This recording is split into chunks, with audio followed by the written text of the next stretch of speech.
No wonder. But so it was a different kind of a era now. I think you have to credit Blanchard with saying, look, this is crazy. Blanchard got Doyle to retire from the Park Commission. Doyle said one day to him, I'm going to quit this thing and retire. Blanchard said, well, have your party September 22 or something like that. Like he didn't try and talk him out of it. No. Well, and Blanchard, I think, started a different method of appointing members to that thing. Mm-hmm. Now, certainly there have been some members that have been there a long time, and I think that's good. I'm glad there aren't term limits. right. But each governor now has put some of his own people in there, and I believe that that's appropriate. Mm-hmm. And to answer your question, our relationship with the Park Commission, or mine anyway, for the last 40 years has been always fine. Just really good. It's What? the difference, the difficulty in the Park Commission and the government up there is that the Park Commission and the city government have never been in love. And I think the city government too often nitpicks what they do. Nitpicks what the Park Commission does. But you have to remember that the Park Commission has control over so much land there. I mean, they've got our electricity's on it, the pipes are on it for the water system. Sure. What percentage of the island is publicly owned land? 80-some%, 81 or 2 or 3%. Wow. Well, no wonder. Sure. And it's all mixed up. It's not as if this half is Right. this 3/4 is Right. park, and this it's in and out. Yes. There's a state park piece that comes down Sure. between the hotel and the golf course to about the bottom of the hill, and then it doesn't. Right. So it's all screwed up all over the island. And they need to live together, and they need to get along together, and they never have too well. But I would credit Cawthorn and Margaret Dowd in trying to make it a little better. Margaret Dowd is the mayor of the city. Of it's the city. It's politically dynamite locally. I don't think Right. that the Cottiers are that concerned about it, or others are, but the local people and the Park Commission can get very upset with one another, Mhm.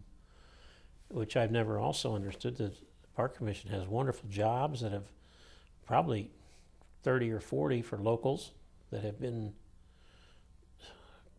the backbone of a lot of good jobs at Mackinac Island. And it's a small community. Right. We talked a little bit about This Time for Keeps, which was made on the island, I think, in 1947, and later somewhere in time, with Christopher Reeve, Superman.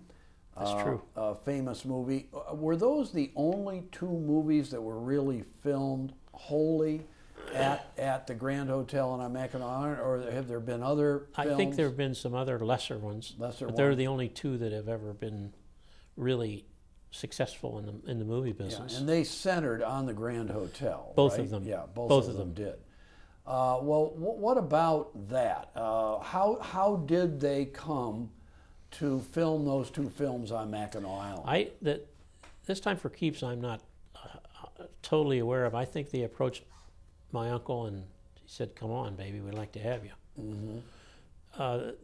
Somewhere in Time was a little different, in that the Somewhere in Time was written for the Del Coronado In California? in California, Okay. which is a hotel that's wood and opened the same year we did.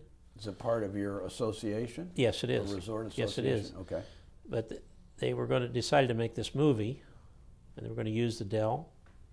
They go down and look at the Dell, and the Dell's got a high-rise right beside of it that they added. Kind of spoils the atmosphere. Didn't quite work out, so they were on a search. They were looking at a place in up around Vancouver somewhere, and they were looking at a place on the East Coast too.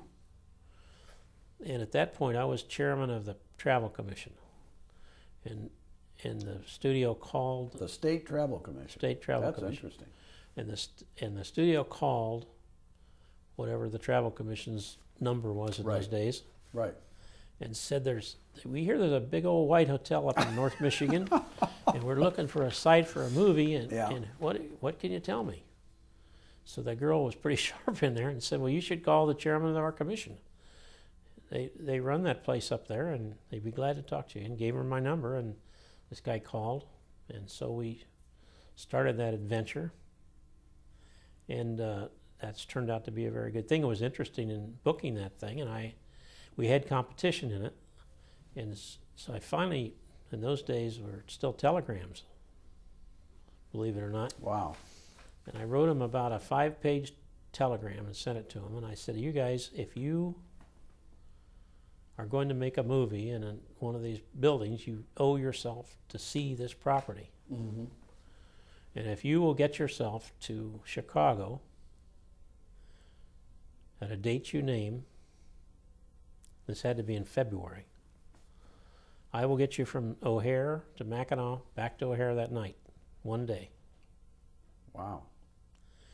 And I urge you to accept this and take a look. So that happened. And we flew up and then had a beautiful day in a chartered aircraft, and they had 3 guys. The money guy and the Director? the director was not there. The director? Yeah, he was there. He was there? Okay. I can't remember the director.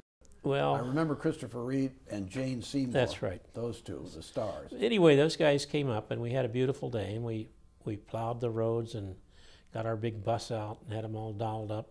And it was probably 25 degrees and bright and sunny, and there's no wind. The straits were frozen. It was lovely. Right. So we met them at the airport and stopped at the hotel and took a tour. And we had a rub because we could not give them they wanted 125 rooms for 2.5 months. And we'd have had to. Whoa. We'd had to tell. At what time of year? From early May until Ooh. after the 4th of July, and Yeah. so we'd have to steal rooms from conventions. And I said, we can't do it. We will not do that. But we have rooms that we can obtain for you at Mission Point. What's that? Second place joint? Oh, no, it's a lovely place. So we stopped first at the hotel. We walked through, and that looked like that would work.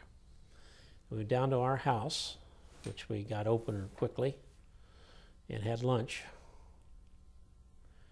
And then we moved on and looked at the Mission Point facilities. And they heated their buildings all winter, so that was pretty good. It wasn't like you're walking into our joint, which is 0 or Right. the night before. Right. And came back, and we got on the plane and went home, and we shook hands on the way home on a deal. And that's the only agreement I ever had with him. We never Wow. had a thing in writing. Jeez, that's great. We agreed to doing a lot of things that I figured I could get done, but one was cars. Yeah, what about that? Well, that worked. They agreed. The Park Commission wasn't difficult on that. They were quite understanding. Council is a little different. They didn't want any Oh, you don't cars, need any cars over here. but they finally They agreed yes. reluctantly. Yeah. What about the name of the hotel? That was an interesting deal. They were up there to pre-shoot this thing or pre-think about it. They were getting ready to shoot in another 10 days or so. So it was at Kentucky Derby Day, which is a nice afternoon. And so I invited him to my house for drinks and watched the Kentucky Derby. And so he probably had 15 or 20 people down there. And we're watching the Derby, and we're talking and drinking and eating a little bit. And this Kensington Hotel was moving, that's the deal. And I said, why in the Christ don't you call it Grand Hotel in Mackinac Island? That's where you are. Mm-hmm. And the director looked at the producer and he said, well, I don't know, why not? They had stuff printed and There's a built for place for you Kensington. in Hollywood, you know? So we got that done, and that was good. That's great. That's a great story. And that has turned into we still have an annual meeting of the people who adore that movie. I was going to say, it's almost become kind of a cult classic.